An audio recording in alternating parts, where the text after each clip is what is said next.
Okay, hello guys. Today we'll be going through unit number 2, the power of good manners and habits. Let's start with understanding what are habits.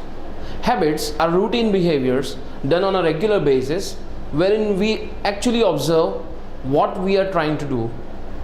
Actions that are repeated frequently along with our habits of doing them subconsciously or doing them unknowingly. We don't realize that we are doing them, but they form an impactful behavior. They make a significant impact on the way we react, way we behave in modern lives. Habits define our character, our thoughts, our feelings, and also our usual behaviors that we do in and out every day again. A habit can also become an addiction. It can include a range of compulsive behaviors such as gambling. Now, addiction means a way of doing things again and again out of habit. Slowly and gradually, as we progress, the habit becomes a part of our day-to-day life, and it can become to a level of addiction which can be harmful at times. For example, people have addictions like compulsive behaviors like gambling, eating. Along with that, some people have a habit of playing video games, smoking, etc. It's been rightly said that habit is a second nature. The basics of our nature are always formed by the habits that we tend to undertake, habits that we follow in our day-to-day life. Habits make an important part of the way we react to our environment, our surroundings, and the people around us. Habits form the building blocks that form a way of life for an individual. But we should be very careful while forming our habits. For example, there are some people in the army and the military who are used to following a rigorous physical training exercise campaign. When they retire, it becomes very difficult for them to maintain their bodies, since the campaign and the way of doing physical exercise along with the timings and the methodology of delivery gets affected as they stop doing the exercise on a repeated basis. Some have a habit of being always late. Now, this is a very negative habit. This is a very negative attitude that forms a way of life or a habit for a person. These latecomers not only affect the working of others, but they convey a negative image of being careless and reckless regarding their work environment. Moving on to the next point that we can focus on is character. Character is nothing but a bundle of our habits. Character makes and defines who we are, what we do, why we do, and when we do. Excellence of character is nothing but a bundle of good habits that we form over a period of time. A person with good habits is likely to have a strange self-control or a strange element of calmness inside him. Let's look at this small circle. Knowledge. The habits form the part of our knowledge regarding what to do and the purpose of doing them. Skills tell us how to do a particular task. Desire tell them that you would like to do something, you would want to do, you are persuasive about doing something. Significance of good habits. Good habits are either the best servants or the worst paymasters that can happen to a person. They are routines of behavior that we repeat over a period of time in a natural course without taking a special effort for them. For each repetition, there is an increased automaticity or there is an increased level of repetitiveness that scientifically programs our body to do a particular thing at a particular task for a particular period of time.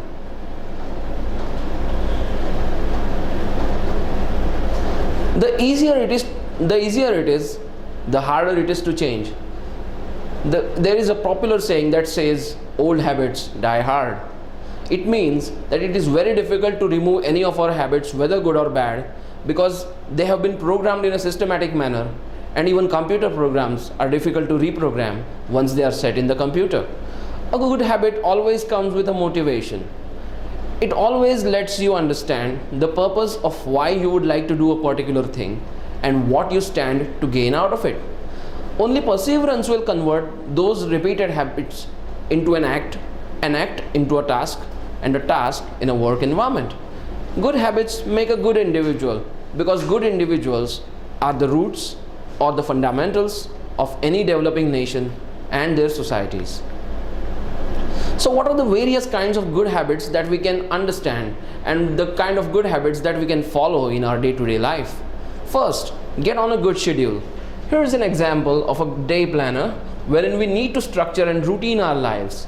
We can make a planner as to starting from 7 a.m. in the morning, which starts a normal working day for us, and go on till the end of the day, wherein it is 6:30. Plus, you can add to a to-do list or a housework list wherein you try to understand and inculcate what all you need to do in a day and the purpose of when and how you are going to do it.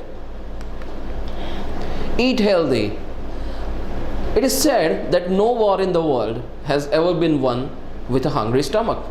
Many parts of history are evidence to the fact that hungry people are not able to fight, not able to concentrate, and not able to achieve a particular task because their body simply defines an unwilling behavior to do so. Students and young people need to be trained on the importance of good and healthy eating. Here we can take a small example of junk food versus healthy food. Junk food, while we can take for a small time, but over a period of time it can harm us. Healthy food keeps us in a balanced manner with adequate proteins and vitamins required for our body and also not harming us in the process. Learning to exercise. We need physical activity to stay healthy. There are people who are couch potatoes, meaning those people who don't tend to move from the sofas once they sit in front of the TV or their computers and do hardly any exercise.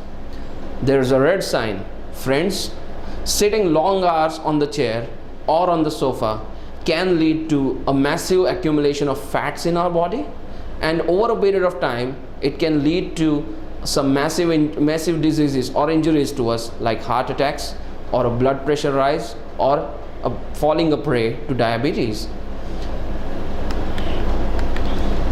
Practice gratitude. The simplest thing that a person can do in today's world is practicing gratitude. But the question lies, whether do we actually practice doing it? Do we say thank you when someone does something good for us? Do we say I'm gracious, I'm thankful? These are simple things to say that can not only motivate others to feel good, but also make you feel good about yourself and convey a positive image and a positive body language regarding yours in the society. Gratitude also blocks toxic emotions and it strengthens your social ties and relationships. Develop good study learning habits. Books are the best friend of a man, as it is said popularly. Developing good reading can be a good way of accumulating knowledge, developing creativity, and getting good ideas to do our simple tasks in an innovative manner. Learning how to study requires the knowledge to succeed, just doesn't occur naturally, but it is developed. As we said, habits develop over a period of time. Same way, one can inculcate some habits which are not naturally a part of our nature. Sixth, never give up. Winners never quit and quitters never win. It takes perseverance, hard work and discipline to earn your goals in life. Not all will go as per plans, but it is true that plans will be at least partially successful when successfully executed. Seventh, manage your money wisely. In a young age or a tender age, grown-ups should be able to educate the young ones and the school children to be conscious about the way they use their money and the interest of making a healthy investment in the future and the habit of saving. Strive for excellence. Why do a job if you aren't interested? Why are we doing something when our mind disagrees or our body does not have the capacity to do it? Friends, always learn to prioritize and understand what are your own strengths and accordingly strive for excellence in your desired field. Practice good hygiene. You can really dress for success. Remember, your face and your clothes make the first part of your personality that gets directly conveyed, whether verbal or non-verbal. It can form a direct impression on the minds of people around you and who are observing you. or who are likely to interact with you, so that it gives out a positive vibe and a positive expression. Always tell the truth. Mahatma Gandhi had this habit of speaking the truth, and he was ready to sacrifice almost anything for the sake of truth. The truth often comes out whether or not in the 100%, but saying the truth rids you of the tension of trying to remember something that you have not actually tried or not actually spoken in a true manner. So always tell the truth, live a stress-free life. As we said before, be a regular reader. Reading will give you a chance to be occupied, not disturb others, and gain some knowledge in the process.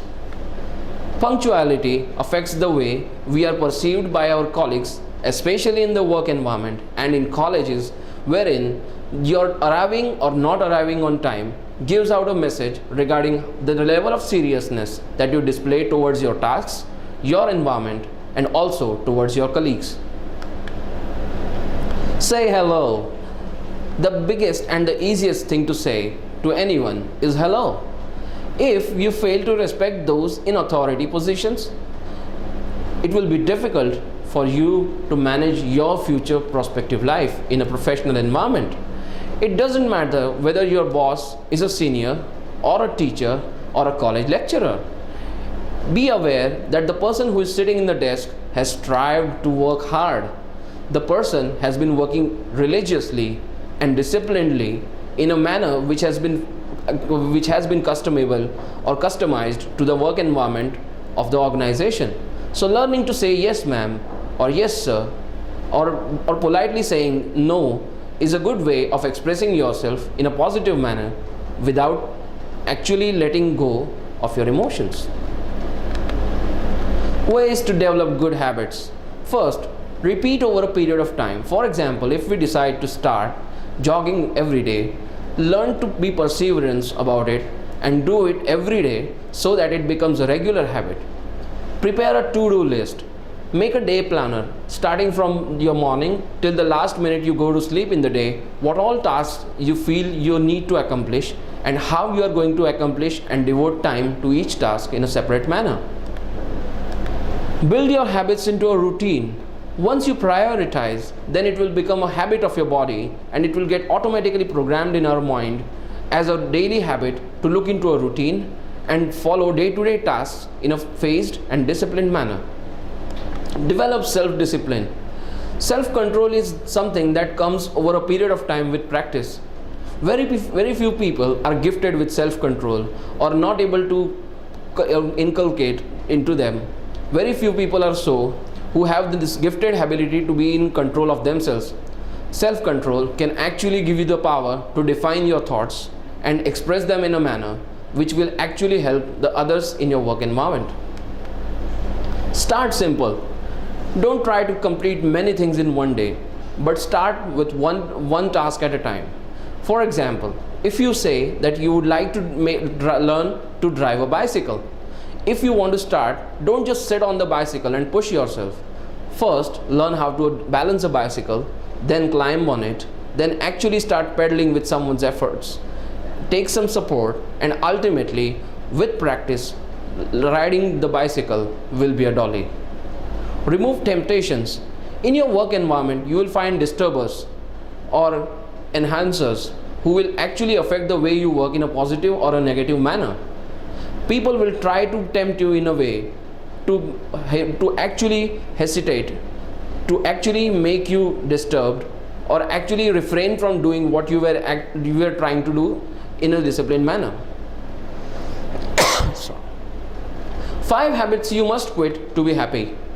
First, avoid negative self-talk. Many people have a habit of doing negativity, saying negative things about people, and indulging in gossips about people. Friends, this gives out a negative message that you are only interested in looking at faults of others and not ready to look into your own faults, which can be more deadlier than the way you gossip about others. Start taking small steps. Taking one step at a time will help you to form a habit, and over a period of time, the habit will become into a disciplined behavior, which will actually help us to maintain our personal and professional lives in a phased and peaceful manner. Stop criticizing others. Remember, when we point one finger towards others, there are three fingers that are pointing towards us. Meaning that before looking at faults of others, we should look into the mirror, find out our own shortcomings, and occupy yourself in such a manner that we would not get distracted or not act in a manner which can be harmful to the interests of others.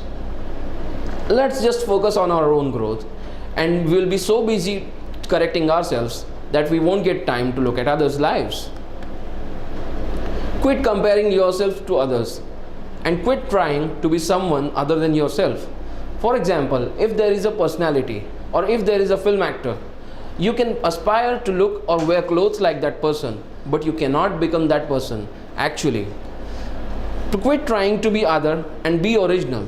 Originality will refrain you from the burden or remove you or relieve you from the burden of acting in some other way and creating stress for yourself.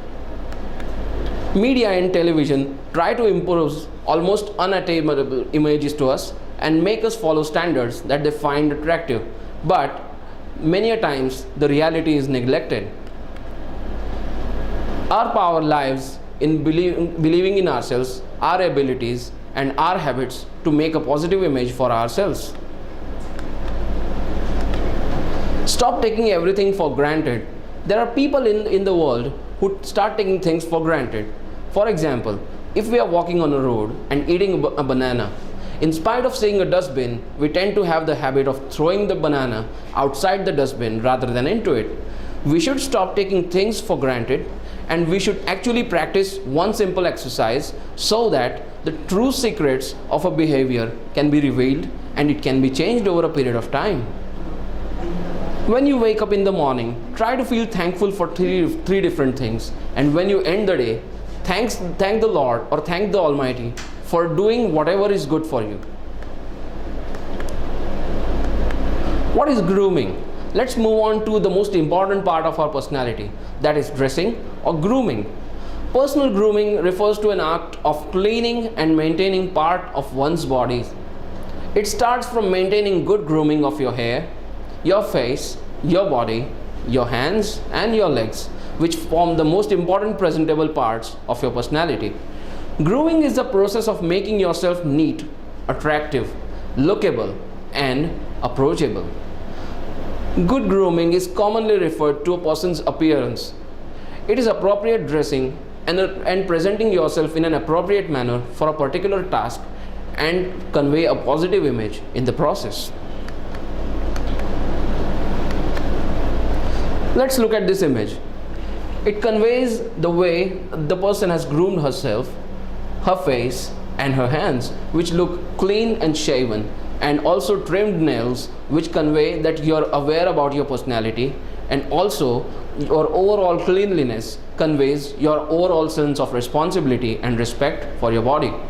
Personal grooming is important because it speaks volume about how you treat your body and also how you are responsible and how you are attached to the way or tasks that you do.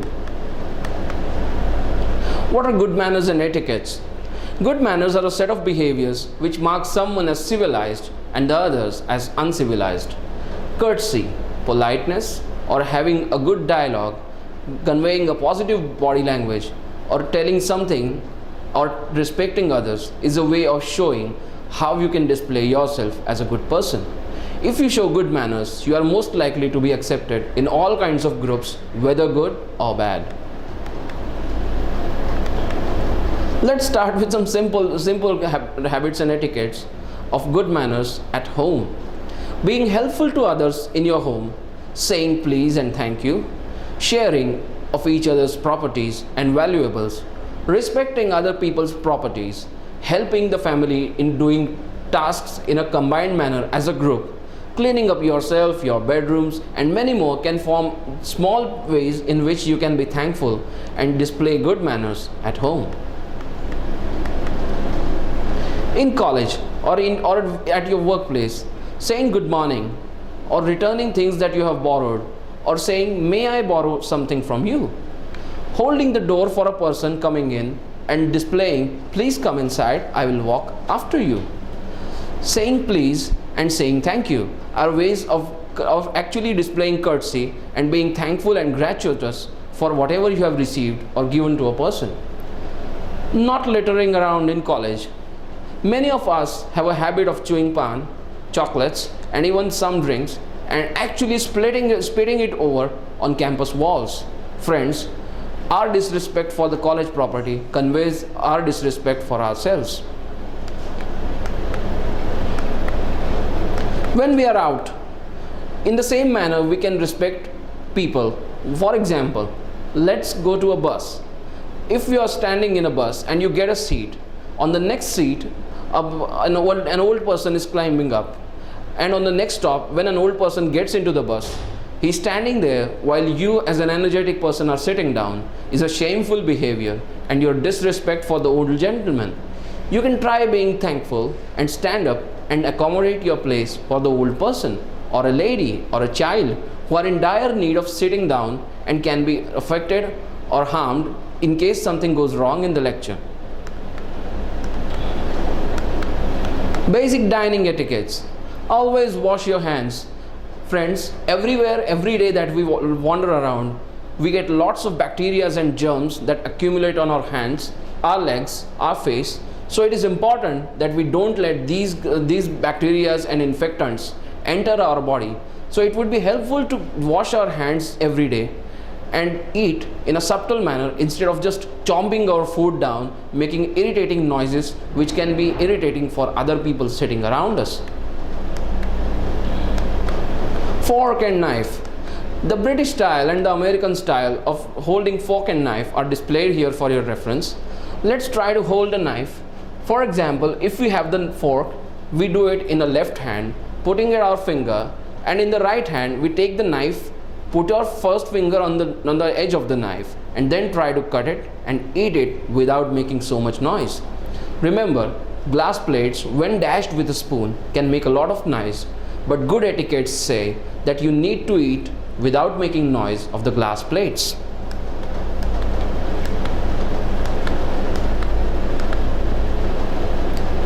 This is an example of an arrangement of fork and spoon in your knife. When you sit on a table, if you need to take a break or if you need to go attend a phone call, you need to keep your fork and plate in a crossed manner, which can symbolize that you are resting and you would still continue eating after a short period of time. Also see to it that the napkin that you tie around your neck is put on the left side of the plate, which conveys that you have not finished eating yet.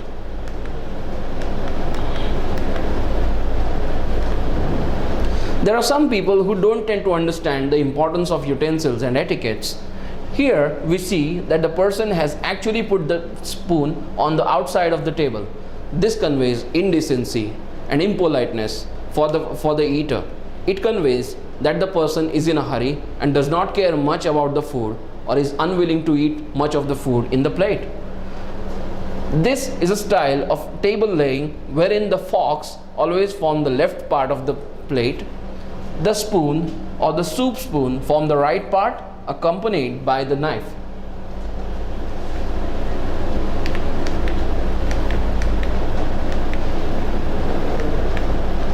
So let's just summarize and see some points that we can remember. Good manners will never go out of style. They will always stay with you. Start your day with positivity about yourself, saying a small prayer, doing a small exercise, or deciding what is in today's agenda. Today's list of tasks can be an eventful way of treating yourself with a positive thought for the day and a positive attitude. If you are receiving an award, shake the hand of the bestower, but be careful not to shake it in much tight manner, which could cause an unfaithfulness or which could cause an uneasiness in the person's hands. If you're in college, do what you're there to do. Learn, study, pay attention in classes, do your homework, but be careful that you respect the college property and display etiquettes and manners wherever you go. Start showing your manners with your parents too, because along with our colleagues, our parents too deserve an equal respect for bearing with us, for bearing our habits, and for accepting our shortcomings in a peaceful manner. Thank you.